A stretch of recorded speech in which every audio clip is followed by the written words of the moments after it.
Nominate کی ہوئی ہے. بالکل صحیح ہے. بہت شکریہ فیض چوہدری صاحب وقت دینے کے لیے. حسن 3 شرائط ہے نا. نون لیگ ظاہر ہے کوئی بھی فیصلہ کرے گی. آپ نے پہلے دن کہا ہوا ہے, ہمیں تو پہلے دن سے اس پہ کوئی شک نہیں ہے کہ نون لیگ کے اندر کوئی اونچا سانس بھی لے گا, ٹھیک ہے نا, کسی نے کوئی دائیں بائیں جانا ہے, ملک سے باہر جانا ہے, ملک کے اندر آنا ہے, پارٹی کے باہر جانا ہے, اندر آنا ہے, وہ نواز شریف کی مرضی کے باہر ہو نہیں سکتا. ٹھیک ہے. Same goes for Pakistan Peoples Party. اور آپ اس کو پارٹی نہیں مانتے, لیکن پاکستان تحریک انصاف فین کلب ہے. اچھا فین کلب عمران خان کا ایک بالکل فین کلب ہے. پورے ملک میں ایسے ہی بڑا فین کلب جنریشن لگاتے رہتے ہیں. سیاست تو ان کو کرنی آتی نہیں ہے. جی. اب سینئر ایڈوائزر جو ہیں وہ بھی کہہ رہے ہیں کہ ان کی مرضی کے بغیر بات نہیں آگے بڑھنی. تو پھر بات آگے بڑھے گی کیسے؟ آپ کی خبر کیا ہے, اسیسمنٹ کیا ہے؟ خبر یہی ہے کہ آپ دیکھ لیجئے گا, کل تک امید ہے کہ حکومت کی جانب سے کمیٹی نوٹیفائی ہو جائے گی. جب کمیٹی نوٹیفائی ہوتی ہے تو پھر انہوں نے کہا بیٹھنا ہے آپس میں, 2 hours بیٹھ کے طے کرنے پڑیں گے دونوں فریقین کو کہ بھئی کیا ٹرمز آف ریفرنس ہے جن کے اوپر بیٹھ کر بات چیت ہونی ہے. ایک چیز تو یہ. دوسری بات جو رانا ثناء اللہ صاحب بات کر رہے ہیں کہ اسٹیبلشمنٹ کو بھی اعتماد میں لے گی, تو اسٹیبلشمنٹ کا اس معاملے سے کوئی لینا دینا نہیں ہے. میں بات ریپیٹ کر رہا ہوں, رانا ثناء اللہ صاحب جو بات کر رہے ہیں وہ درست نہیں ہے, کیونکہ جو اس معاملے کے اندر اسٹیبلشمنٹ تو تب تک نہیں آئے گی. اس میں سے 2 فریق ہیں جی, تیسرا فریق کوئی ہے نہیں.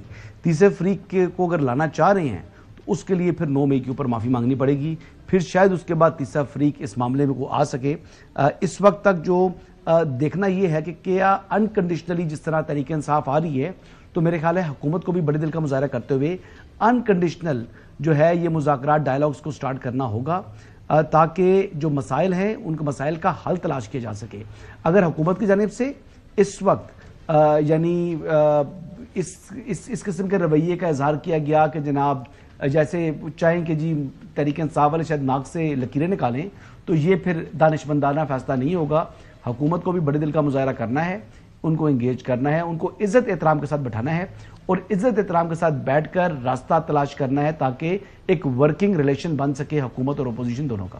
ناظرین, دوبارہ سے رانا ثناء اللہ صاحب کی آپ کو جو بات سناتے ہیں, چونکہ آج کل وہ جس زاویے سے بات کرتے ہیں ڈر لگتا ہے چوہدری صاحب کو بھی, مجھے بھی, اور میرے خیال میں تھوڑا بہت حیدر نقوی صاحب بھی اثر لے رہے ہیں آج کل, وہ بھی کھل کے بات نہیں کرتے.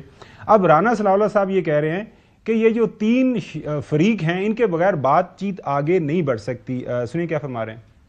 ہم جو بھی بات کریں گے اس کی پری اپروول یا آفٹر اپروول جو ہے وہ میاں نواز شریف صاحب جو ہمارے پارٹی پریزیڈنٹ ہیں, ہمارے لیڈر ہیں, وہ ان سے ہم لیں گے. اور پی ٹی آئی بھی اسی طرح سے. کبھی ہو ہی نہیں سکتا کہ وہ جو بھی بات ہمارے ساتھ طے کریں وہ. چلے میں سمپل سوال کر لیتا ہوں, گورنمنٹ جو بات کرے گی آپ کا کیا خیال ہے کہ وہ اسٹیبلشمنٹ کو آن بورڈ نہیں رکھے گی؟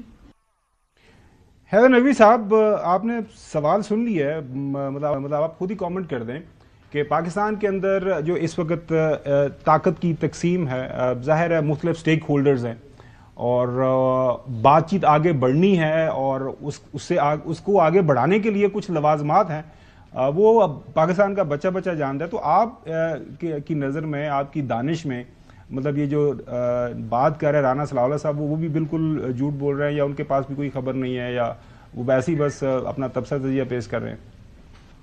دیکھیں یہ ساری باتیں جو ہے نا سیکنڈری ہیں. یہ رانا صاحب نے بھی جو کی یا پی ٹی آئی کے لیڈرز بھی جو کر رہے ہیں, اصل بات کیا ہے؟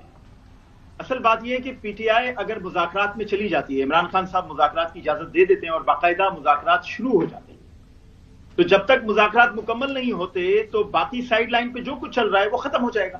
آپ کی جتنی ایجیٹیشن ہے, جتنی تحریکیں ہیں, جتنی کالز ہیں, سب ختم ہو جائیں گی. آپ انتظار کریں گے ظاہر مذاکرات کا کوئی نتیجہ ہے. تو پی ٹی آئی چاہتی کیا ہے, پی ٹی آئی کے ذہن میں اس وقت کیا ہے, اور حکومت کو بہت شدت ہے اس چیز کی, بہت زیادہ طلب ہے کہ جلد سے جلد مذاکرات شروع ہوں. یہ بتا دوں پی ٹی آئی چاہتی کیا ہے. پی ٹی آئی چاہتی ہے مذاکرات کے اس گفتگو کو کہ مذاکرات ہوں یا نہیں ہوں کم از کم 1-1.5 مہینہ اور آگے لے جائیں اور دیکھیں کہ ٹرمپ آنے کے بعد کرتے کیا. ایسا فیصلہ کرتے ہیں جس سے پی ٹی آئی اور عمران خان صاحب کو فائدہ ہوتا ہے, تو وہ مذاکرات کی بات سے مکمل طور پہ مکر جائیں گے, بولیں گے جی کوئی مذاکرات نہیں ہوں گے, یہ ہمارے مطالبات ہیں, ان کو منظور کرو. اور اگر ٹرمپ کوئی زیادہ بڑا ساتھ نہیں دیتے تو پی ٹی آئی پھر مذاکرات کی ٹیبل پر آ کر بیٹھ جائے گی. یہ میں ذاتی طور پہ سمجھتا ہوں اس کا لب لباب ہے. جی